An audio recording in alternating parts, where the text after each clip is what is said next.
LTO Exam Reviewer Non-Professional Driver's License 2024 Tagalog Part 1. Ang traffic light ay nagpalit mula sa berde padilaw habang pasangandaan ka. Ano ang dapat mong gawin? A. Magpatuloy lang sa iyong kasalukuyang bilis. B. Huminto kahit na nasa sangandaan. C. Huminto bago magsangandaan. Tamang sagot ay letter C. Huminto bago magsangandaan. Ang pagmamaneho ng higit na mabilis sa itinakdang bilis ay A. Pinapayagan lamang kung mag-overtake sa isa pang sasakyan. B. Pinapayagan lamang kung ang ibang sasakyan ay magpapatakbo ng higit na mabilis sa itinakdang bilis. C. Ito ay pinagbabawal ng batas maliban na lamang kung may emergency. Tamang sagot, letter C. Ito ay pinagbabawal ng batas maliban na lamang kung may emergency. Magkano ang parusa para sa pangalawang opensa ng RA 10666 Children's Safety on Motorcycle Act 2015? A. 1,000. B. 5,000. C. 7,000. Tamang sagot ay letter B. 5,000.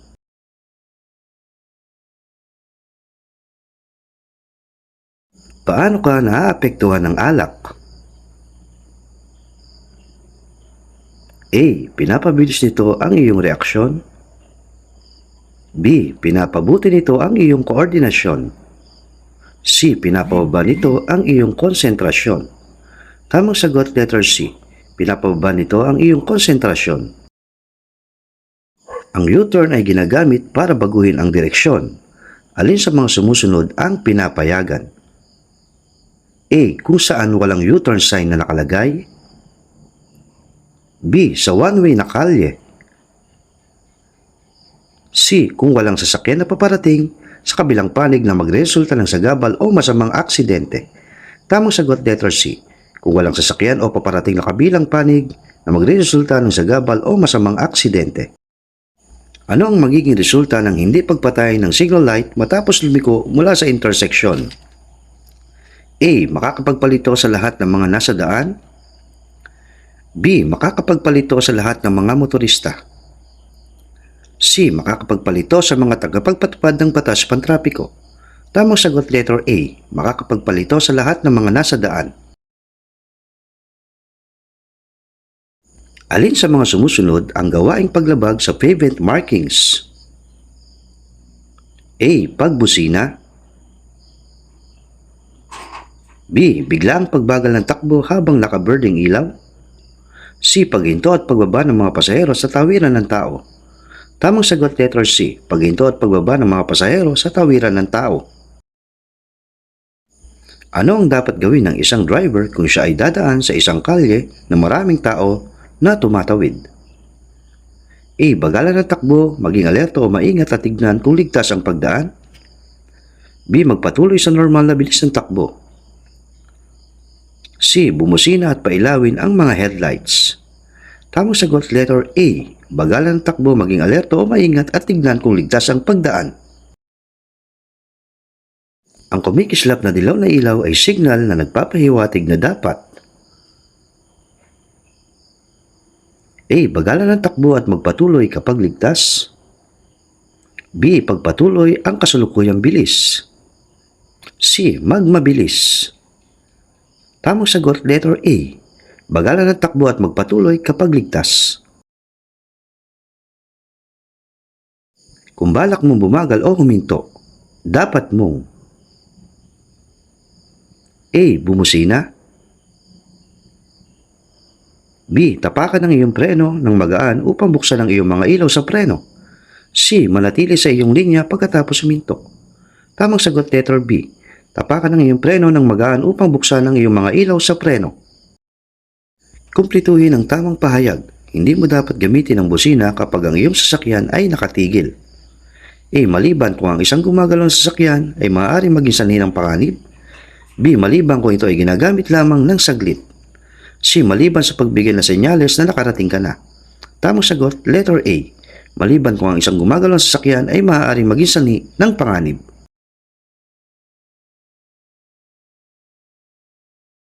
Ang mga linya, simbolo at mga salitang nakapinta sa kalsada ay tinatawag na A. Mga traffic signal. B. Pavement markings. C. Traffic hazards. Tamang sagot, letter B. Pavement markings. Ang burning traffic light sa intersection ay nangangahulugang A. Pinahihintulutang tumawid ang mga tao sa lahat ng tawirang pantao. B. Hindi pinapahintulang tumawid ang mga tao sa lahat ng tawirang pantao. C. Ang mga sasakyan sa kabilang kalsada ay nakahinto. Tamang sagot, letter C. Ang mga sasakyan sa kabilang kalsada ay nakahinto.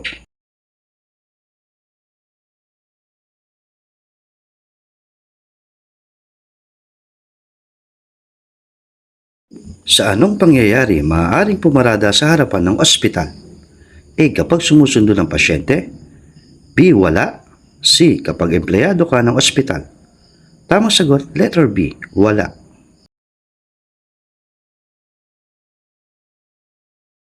Maiiwasan at mababawasan ang mga aksidente sa kalsada kung A. Hindi binabaliwala ng mga driver ang mga senyas pantrapiko. B. Ganap na binabaliwala ng mga driver ang mga senyas pantrapiko. C. Hindi pinapansin ng mga driver ang mga senyas pantrapiko sa mga particular na lugar. Tamang sagot, letter A. Hindi binabaliwala ng mga driver ang mga senyas pantrapiko. Aksidente kang nakabangga ng taong naglalakad. Ano ang unang dapat mong gawin? A. Tulungan ng taong naglalakad. B. Maghanap ng ligtas na lugar para pumarada. C. Tumawag ng pulis. Tamang sagot, letter A. Tulungan ang taong naglalakad.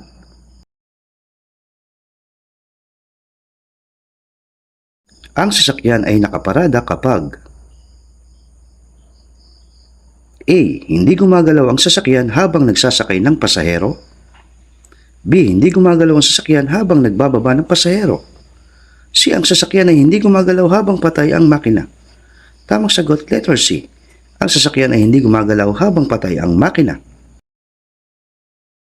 Ano ang ibig sabihin ng isang paunang babala na may release ng tren? A. Upang bigyan ng babala kaugnay ng bilis ng kanilang takbo.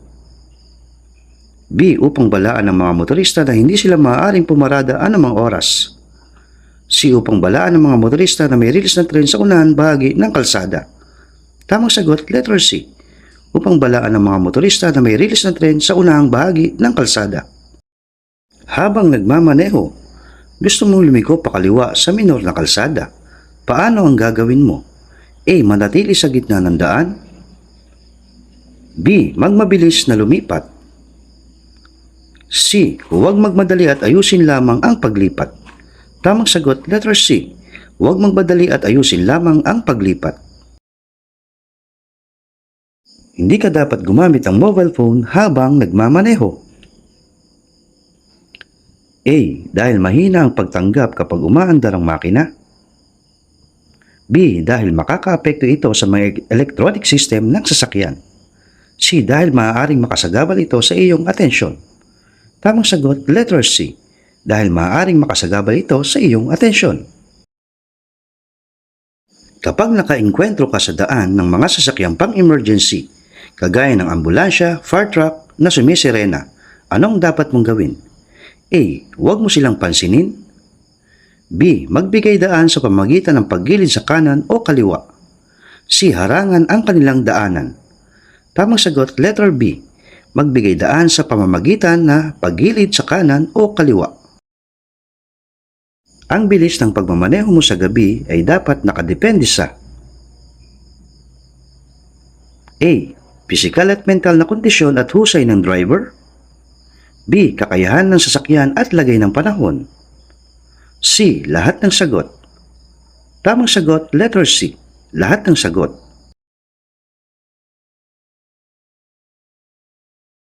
Ang paglipat ng linya sa sangang daan ay A. Napakaligtas. B. Ligtas. C. hindi ligtas. Tamang sagot, letter C, hindi ligtas. Kapag ginagamit ang pangunahing batas, bilis bilang gabay, ang pagpili ng bilis ay nakadepende sa A. Bilis ng sasakyan na minamaneho, B. Kasanayan ng driver, C. Lahat ng nabanggit. Tamang sagot, letter C, lahat ng nabanggit.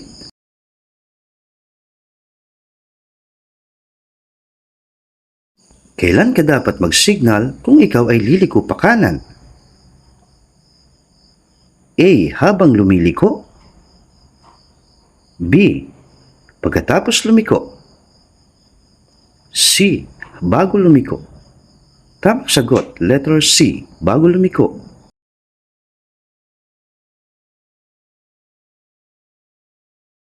Ang angkop na senyas kung liliko sa kaliwa ay A. Ang braso at kamay ay nakaunat pa kaliwa, B. Ang kaliwang kamay ay nakaturo sa itaas, C. Kaliwang kamay na nakababa at nakaturo sa lupa. Tamang sagot, letter A. Ang braso at kamay ay nakaunat pa kaliwa. Ang panuntunan sa right of way ay nagbibigay ng A. Pangunahing karapatan bilang mga driver, B. Mga batas kapag nagbigay daan sa iba, C. Lahat ng nabanggit. Tamang sagot, letter C, lahat ng nabanggit.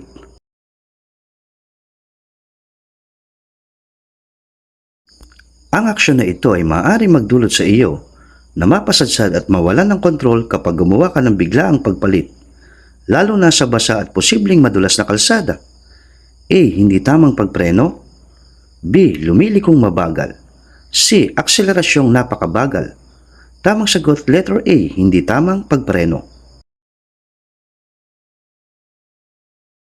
Hindi ka maaaring bumusina maliban na lamang kung A. May mga umaandar na sasakyan na maaaring magdulot sa iyo ng kapahamakan, B. Kailangan mong agawin ang pansin ng traffic enforcer, C. Magbigay ng senyales na ikaw ay paparating. Tamang sagot, letter A. May mga umaandar na sasakyan na maaaring magdulot sa iyo ng kapahamakan. Ayon sa RA 10666, ang mga bata ay maaaring sumakay sa motorsiklo kung siya ay nakasuot ng standard protective helmet, komportabling naaabot ng mga paa ang standard foot peg at A. Nakakakapit ang bata sa rider's seat handle, B. Nakakahawak sa balikat ng driver, C. Nakakayakap ng 360 degrees sa baywang ng driver. Tamang sagot, letter C. Nakakayakap ng 360 degrees sa baywang ng driver. Sa mga rotonda, alin sa mga sumusunod na mga sasakyan ang mayroong right of way? A. Ang sasakyan na nakaharap sa berdeng dilaw, B. Mga sasakyan na papasok pa lamang, C. Mga sasakyan na nasa rotonda. Tamang sagot, letter C. Mga sasakyan na nasa rotonda. Ang dapat na kulay ng blinkers para sa mga mahabang sasakyang mababagal ang takbo. A.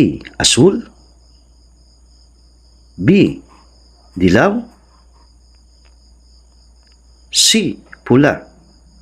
Tamang sagot, letter B. Dilaw.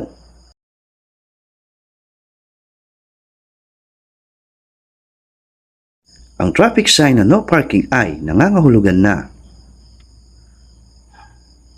A. Maaaring pumarada sa pasubaling ang minamaneho mo ay pribadong sasakyan, B. Hindi pwedeng huminto ng sandali kung hindi ay huhulihin dahil sa pagwawalang halaga sa traffic sign, C. Maaaring huminto sandali upang magsakay o magbaba ng mga paninda o pasahero at hindi dapat na nakakasagabal sa mga sasakyan.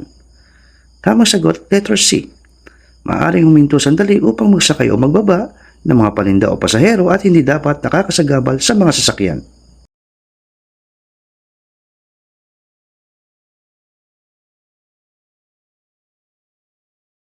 Pinapahintulutang pumarada ang isang sasakyan kung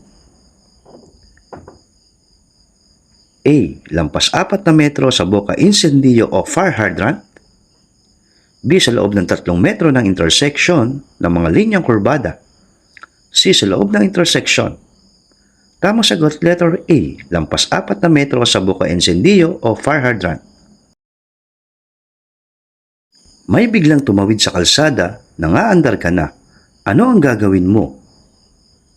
A. Bumusina ng 1 beses at hayaang tumawid ang tao. B. Maghintay hanggang sa makatawid ang tao. C. Paatrasin ang taong tumatawid. Tamang sagot, letter B. Maghintay hanggang sa makatawid ang tao. Ang busina ay para sa A. Pampagising. B. Ingay. C. Magbigay babala para makaiwas sa disgrasya. Tamang sagot, letter C. Magbigay babala para makaiwas sa disgrasya. Ano ang maximum at pinapahintulutang lapad ng saddlebags o bag? A. 14 na pulgada mula sa magkabilang gilid. B. 16 na pulgada mula sa magkabilang gilid.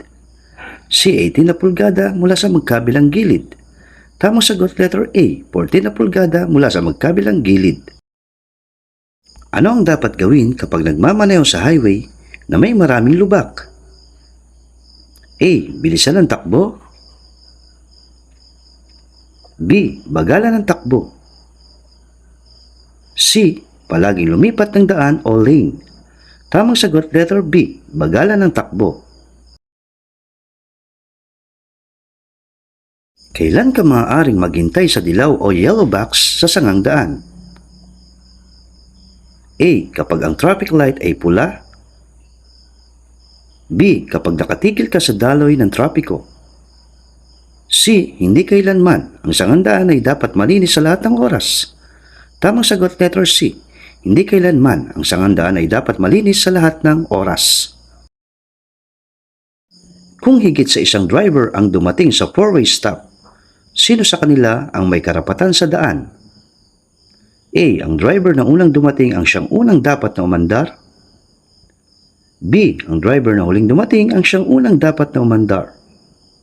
C. Ang driver na higit na malaking sasakyan ang siyang unang dapat umandar. Tamang sagot, letter A. Ang driver na unang dumating ang siyang unang dapat na umandar. Ang driver ay nararapat na lagi magbigay ng daan sa mga sasakyang may blinkers at sirena na nakabukas dahil sila ay A. Malalaking sasakyan. B. Maliliit na sasakyan. C. Sasakyang tumutugon sa gipit na kalagayan, emergency. Tamang sagot, letter C. Sasakyang tumutugon sa gipit na kalagayan, emergency.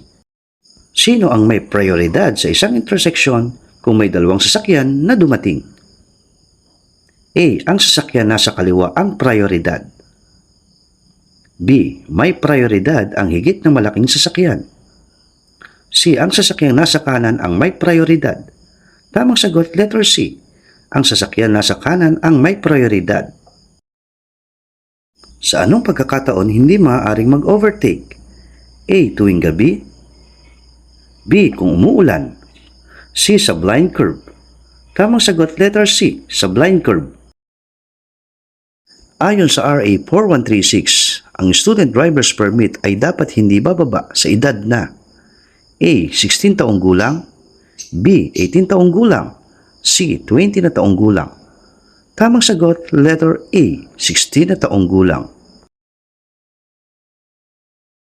Ayon sa mga sumusunod, alin ang hindi ipinagbabawal ng Anti-Distracted Driving Act? A. Pagbabasa ng e-books o email. B. Pagpapadala o pagbabasa ng mensahe mula sa iyong mobile device. C. Paggamit ng hands-free device. Tamang sagot, letter C. Paggamit ng hands-free device. Ang traffic sign na no stopping ay nangangahulugan na A. Maaari kang huminto sandali kung magsasakay o magbababa ng pasahero ng mabilis. B. Hindi maaaring huminto maliban kung tatanggap ng tawag. C. Hindi ka maaaring huminto maliban kung pinapahinto ng traffic enforcer. Tamang sagot, letter C.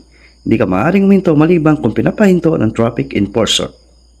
Totoo ba na ang di kumikilos na pulang trapikong ilaw ay nangangahulugang dapat kang huminto hanggang ang sangandaan ay maging maliwalas para magpatuloy? A. Totoo. B. Hindi totoo.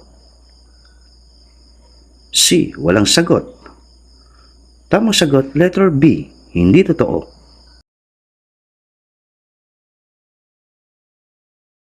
Kung liliko pa kanan, nararapat na.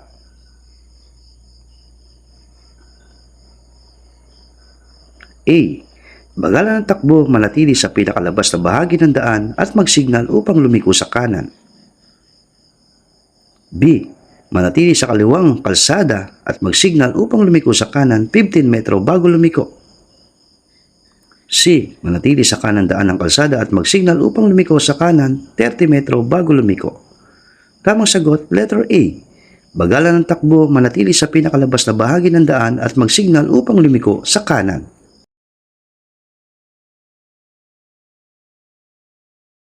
Ang ibig sabihin ng dobling putol-putol na linya sa daan ay A. Bawal mag-overtake sa kaliwang parte. B. Bawal mag-overtake sa kanang parte. C. Pwede ka mag-overtake sa kaliwa o sa kanan kapag walang panganib. Tamang sagot, letter C. Pwede ka mag-overtake sa kaliwa o kanan kapag walang panganib. Kung walang linya na minarkahan sa kalsada, dapat kang magmaneho. A.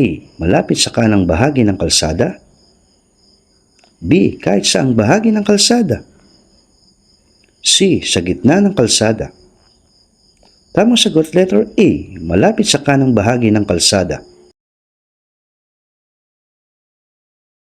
Ano ang nararapat mong gawin kung ikaw ay uminom ng mga gamot na maaaring makaapekto sa iyong pagmamaneho? A. Humingi ng payo sa doktor bago magmaneho. B. Magmaneho lamang kung may kasama ng lisensyadong driver. C. Limitahan ang pagmamaneho sa umaga. Tamang sagot, letter A. Humingi ng payo sa doktor bago magmaneho. Ang bilis ng takbo ng sasakyan ay maaaring nakadepende sa A. Pagiging roadworthy ng mga sasakyang minamaneho. B. Kakayahan ng driver. C. Lahat ng nabanggit. Tamang sagot, letter C. Lahat ng nabanggit.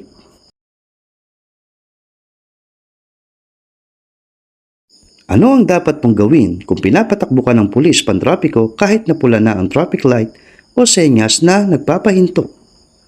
A. Hindi ka dapat sumunod sapagkat kung susunod ka ay huhulihin ka. B. Dapat kang sumunod. C. Hindi mo dapat pansin ng pulis pantrapiko at hintayin ang traffic light na berde. Tamang sagot, letter B. Dapat kang sumunod. Ano ibig sabihin ng paunang babala sa pagtawid sa riles? A. Upang bigyan abiso ang bilis ng motorista. B. Para balaan ng motorista na hindi sila maaaring pumarada kahit kailan. C. Para balaan ng motorista na may level ng pagtawid sa riles sa unahan. Tamang sagot, letter C. Para balaan ng motorista na may level na pagtawid sa riles sa unahan. Sa panahon ng pagkakasakit, ang iyong kakayahan sa pagmamaneho ay maaaring humina. Nararapat na A. Uminom lamang ng bababang dosage ng anumang uri ng gamot sa lahat ng panahon para masigurado ang kaligtasan. B. Laging bisitahin ng iyong doktor bago magmaneho lalo na sa mahabang biyahe. C. Maging malusog sa pangangatawan at pag-iisip at huwag magmaneho pagkatapos uminom ng gamot. Tamang sagot, letter C. Maging malusog sa pangangatawan at pag-iisip at huwag magmaneho pagkatapos uminom ng gamot. Ang mga signal sa pagliko ay dapat gamitin. A. Bago umalis sa intersection. B. Habang patungo sa intersection. C. Bago lumiko sa intersection. Tamang sagot, letter C. Bago lumiko sa intersection. Ano ang maximum na parusa para sa paulit-ulit na paglabag sa RA 10666 o Children's Safety on Motorcycle Act? A. Pagkabilanggo ng 6 na taon. B. Multa 50,000. C. Pagbawi ng driver's license. Tamang sagot, letter C. Pagbawi ng driver's license. Ang driver ng motorsiklo ay dapat palaging nag-iingat. Upang magawa ito, sila ay nangangailangan na nakasuot ng A. Mga helmet na laan sa trabahong pang-konstruksyon. B. Standard protective helmets. C. Sombrero ng pulis o gloves. Tamang sagot, letter B. Standard protective helmets. Kapag kailangan mo ng salamin sa mata para makakita ng maayos, kailan mo dapat ito isuot? A. Sa pangit na panahon. B. Sa mabigat na daloy ng trapiko. C. Kapag nagmamaneho. Tamang sagot, letter C. Kapag nagmamaneho. Sino ang responsable para siguradong hindi sobra sa dami ang nakasakay sa sasakyan? A. Ang driver ng sasakyan. B. Ang nagpapasakay sa sasakyan. C. Ang may-ari ng sasakyan. Tamang sagot, letter A. Ang driver ng sasakyan. Paps Nords.